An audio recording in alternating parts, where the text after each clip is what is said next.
الأطباء والمهندسين، أحلى طلبة وأحلى طالبات وطلبة الصف الرابع الابتدائي.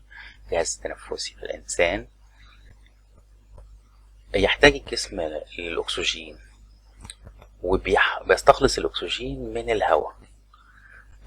والهواء ده موجود حوالينا طبعا في كل مكان، إلا إذا نزلنا تحت المية بقى وغرقنا لا سمح الله. فالهواء موجود في كل مكان حوالينا وبكميات كبيرة، بنستخلص منه الأكسجين. الأكسجين ده بنحرق بيه الأغذية بتاعتنا وبنحصل على الطاقة. بيدخل الهواء من الفم والأنف ويوصل للحلق، الأنف والفم ويوصل للحلق. عملية التنفس دي عملية دخول الهواء المحمل بالأكسجين وخروج الهواء المحمل بثاني أكسيد الكربون للحصول على الطاقة. تعريف التنفس هو عملية دخول الهواء المحمل بالأكسجين وخروج الهواء المحمل بثاني أكسيد الكربون للحصول على الطاقة. وعملية التنفس إلى حد ما عملية معقدة، لا يستطيع الجسم تخزين الأكسجين، لذلك لا يمكن حبس أنفاسنا لمدة طويلة. ممرات الهواء داخل الرئتين تشبه فروع الشجرة، وفي نهايتها أكياس صغيرة محاطة بالأوعية الدموية تقوم بنقل الأكسجين إلى الدم لتوزيعه على أجزاء الجسم المختلفة. بيدخل غاز الأكسجين في عملية الشهيق، بيبقى فيه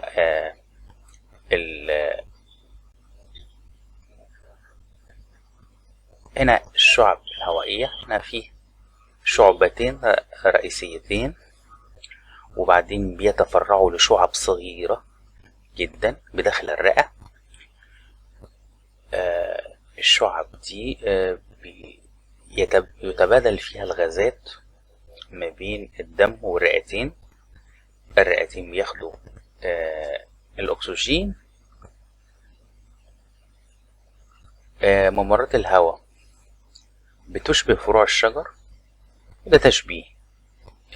في الآخر خالص بيبقى فيه نهايات أكياس هوائية محاطة بالأوعية الدموية، عشان الأوعية الدموية يحدث ما بينها تبادل الغازات.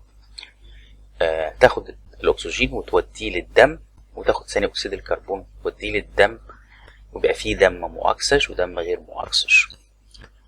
بيدخل غاز الأكسجين في عملية الشهيق، وينتج من عملية التنفس غاز ثاني أكسيد الكربون. ثاني أكسيد الكربون بيتم طرده في عملية الزفير. إذا احنا أثناء الشهيق أو عملية أخذ النفس بناخد الهواء، نستخلص الأكسجين، وبعد كده في عملية الزفير اللي هي خروج الغاز الضار أو ثاني أكسيد الكربون، تتوالى عملية الشهيق والزفير بمساعدة عضلة اسمها الحجاب الحاجز.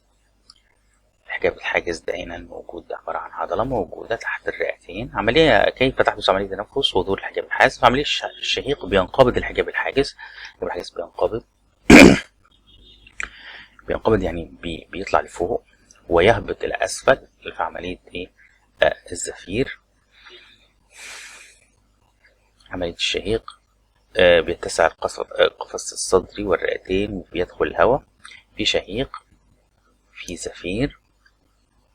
في الزفير بينبسط الجهاز الحجاب الحاجز ويرتفع لأعلى، ويضيق القفص الصدري والرئتين ويخرج الهواء. يبقى هناك عملية شهيق وعملية زفير. عملية الشهيق بينقبض الحجاب الحاجز ويهبط لأسفل ويتسع القفص الصدري والرئتين ويدخل الهواء، دي في عملية الشهيق. في عملية الزفير بينبسط أو جهاز الحجاب الحاجز ويرتفع لأعلى وبيضيق القفص الصدري والرئتين ويخرج الهواء. طب الأسماك، طريقة تنفس الأسماك أو الخياشيم. موضوع الخياشيم ده موجود في الأسماك.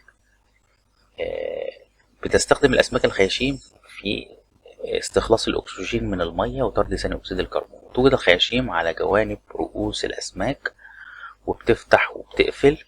بيبتلع الأسماك الماء من الفم ويدفع الماء إلى خارج من الخياشيم. عملية ابتلاع للمية من مكان وإخراجه من مكان تاني. بتقوم الأوعية الدموية بتوزيع الدم على جميع أجزاء الجسم بعد استخلاص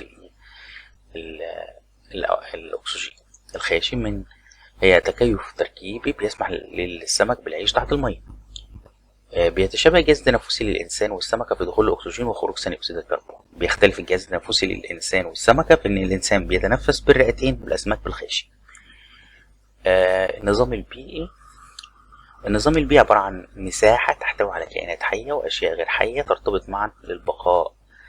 يعني في منظومة موجودة في أشياء حية وأشياء غير حية. طيب التغيرات بتحدث في النظام البيئي تغيرات طبيعية وتغيرات بشرية. التغيرات الطبيعية دي درجة الحرارة، المطر، حرائق للغابات، فيضانات، نقص عدد الحيوانات. في تغيرات بشرية بناء على الأراضي الزراعية، قطع الغابات والأشجار، إزالة المراعي وزراعتها.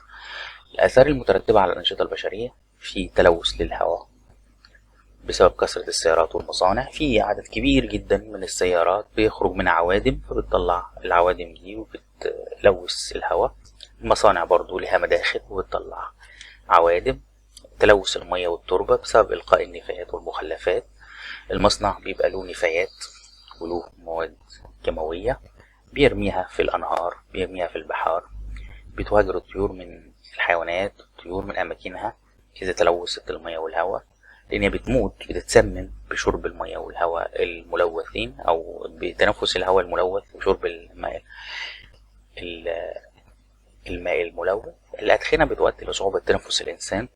بالتعرض للتلوث لمدة طويلة بيدمر الرئتين وبيصيب القلب وبيسبب أمراض الربو. دور الإنسان في استعادة النظام البيئي: إعادة زراعة الغابات التي تم إزالتها. نحاول نزرع أشجار عشان تطلع لنا أكسجين. التخلص من عوامل تلوث الماء والهواء والحفاظ على النباتات والحيوانات. ظل الإجابة الصحيحة: يبدأ هضم الطعام في الفم ولا المعدة ولا معدة دقيقة؟ في الفم. يحتاج جسم الإنسان إلى غاز من الهواء للقيام بوظائفه المختلفة. الأكسجين. حصول الجسم على الطاقة والأكسجين من الهواء يسمى عملية الهضم ولا التنفس ولا النشاط التنفس. في عملية الشهيق يدخل غاز إلى الرئتين الأكسجين. تتنفس سمكة البلطي عن طريق الرئتين ولا الجلد ولا الخياشيم؟ الخياشيم. طول العام الدقيقة يصل أكثر من 6 متر ولا 60 ولا 6 متر. ارتفاع درجة الحرارة من التغيرات الطبيعية ولا البشرية ولا الإنسانية؟ ارتفاع درجات الحرارة من التغيرات الطبيعية. تلوث الهواء بسبب كثرة الأشجار ولا الغابات ولا السيارات. البرمائيات حيوانات تعيش في المياه فقط، على اليابسة فقط، في الماء وعلى اليابسة، في الماء وعلى اليابسة.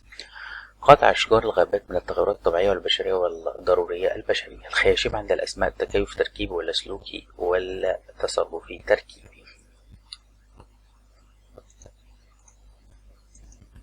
يظل الطعام في المعدة عدة ساعات، عدة أيام، عدة دقائق، عدة ساعات. تقوم طحن الطعام ومزجه في اللعاب الأسنان. حصول الجسم على الطاقة والأكسجين من الماء يسمى عملية التنفس. تبتلع سمكة المرجان الماء من الفم وتدفعه إلى الخارج عن طريق الرئتين خياشيم الجلد. الخياشيم. حرائق الغابات والفيضانات تؤدي إلى نقص ولا زيادة ولا ثبات عدد الحيوانات؟ نقص عدد الحيوانات. توجد خياشيم سمكة البوري مقدمة رأسها، جانب رأسها، جانب سيلها، جانب رأسها. ارتفاع درجة الحرارة من التغيرات الطبيعية ولا البشرية ولا الإنسانية؟ الطبيعية. في الشهيق ينقبض الحجاب الحاجز ويظل ثابت مكانه ولا يرتفع إلى أعلى ولا يهبط إلى أسفل؟ يرتفع إلى أعلى.